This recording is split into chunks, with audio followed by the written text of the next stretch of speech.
আমি মনে করি গ্রামের জীবনের চাইতে শহরের জীবন অনেক ভালো।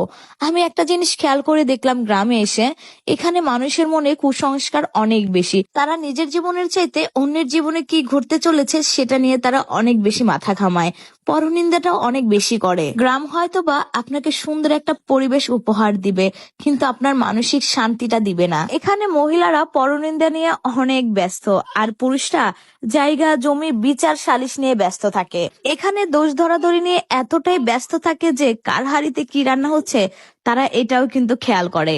আপনি কত টাকা ইনকাম করছেন, আপনার স্বামী কি করছে, বা আপনার সংসারে কি ঝামেলা চলছে, এগুলি নিয়ে না আপনার থেকে অন্যদের মাথা ব্যথা বেশি থাকবে। একটা জিনিস খেয়াল করবেন, যারা ঢাকা শহরে থাকে বা শহরে থাকে তারা কি করছে বা তারা কত টাকা ইনকাম করতেছে, তাদের স্বামী কি করছে, এত কিছু নিয়ে কিন্তু কেউ মাথা ঘামায় না। কারণ শহরের মানুষের এতটাও সময় নেই যে অন্যরা কি করছে সেটা নিয়ে ভাববে। কোথায় যেন পড়েছিলাম, সামর্থ্য থাকলে কখনোই গ্রামে থাকা উচিত না। গ্রামে 100 বিঘা জমির মালিক হওয়ার চেয়েও শহরে এক টুকরো ভাড়া বাসায় থাকা অনেক ভালো, অনেক সম্মানের, অনেক আরামদায়ক। এখানের বেশিরভাগ মানুষ এতটাই টক্সিক যে তারা তাদের ব্যক্তিগত জীবনের থেকে আপনার জীবন নিয়ে বেশি চিন্তিত। আপনার চুল বড় কেন, আপনি বোরকা পরেন না কেন, অনার্সে পড়লেও মেয়ের বিয়ে দেয় না কেন, বয়স 25 পেরিয়ে গেলেও এখনো জব হয় না কেন, আপনার বেসমেন্ট কেউ বিদেশে গিয়ে লাখ লাখ টাকা কামাই করে আর আপনি এখনো পড়াশোনা কেন করছেন, আজগুবি বিষয় নিয়ে তাদের অনেক টেনশন। মাঝে মাঝে দেখবেন যে আপনার ফ্যামিলিও যেসব বিষয়গুলো নিয়ে চিন্তিত নয়, কিন্তু অন্যান্য মানুষগুলো সেসব বিষয় নিয়ে বেশি চিন্তিত। আরেকটা সবচেয়ে বড় পার্ট কি জানেন, আপনি এমন কোনো বাড়ি খুঁজে পাবেন না যেখানে জায়গা জমি নিয়ে বিরোধ নেই। প্রত্যক্ষ বা পরোক্ষ এই ফ্যামিলি সেই ফ্যামিলির সাথে কোনো না কোনো একভাবে ঝগড়া লেগেই থাকে। 1 ইঞ্চি জায়গা নিয়ে মাথা ফাটাফাটি, অশ্লীল ভাষায় গালাগালি, মামলা মোকদ্দম চলতেই থাকে। আবার এমন কিছু মানুষ আছে যারা গোপনে প্যাচ লাগিয়ে ঝগড়া বিবাদ বাড়িয়ে দেয়।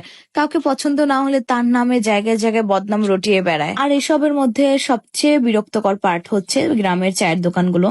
গ্রামের প্রতিটি চায়ের দোকানে চায়ে চুমুক উঠেই গিবত দিয়ে, যেখানে কার বউর বাচ্চা হচ্ছে না, কার বউ প্রেগনেন্ট থেকে শুরু করে রাজনীতি, অর্থনীতি, খেলাধুলা কোনোটাই এই গবেষণা থেকে বাদ যায় না, যার অধিকাংশই হচ্ছে আবার গুজব। এসবের মাঝে গ্রামে কিছু আপনার শুভাকাঙ্ক্ষী থাকে যারা আপনাকে বুঝতে চায়, বোঝার চেষ্টা করে, যারা অন্যর ব্যক্তিগত জীবনে এত আগ্রহী নাই। এরকম অনেক মানুষই আছে, কিন্তু যারা বোঝে না তারা আসলে অন্যকে নিয়ে ঠিকই সমালোচনা করে।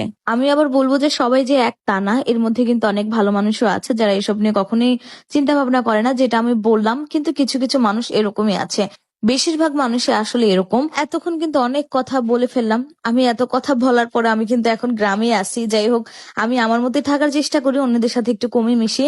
তো এইদিকে দেখেন আমি অনেক কিছু রান্না করে ফেলছি। আমি হচ্ছে ভাজি করেছি, সবজি ভাজি, ডাল রান্না করেছি, আর আমি আলু ভর্তা করছি।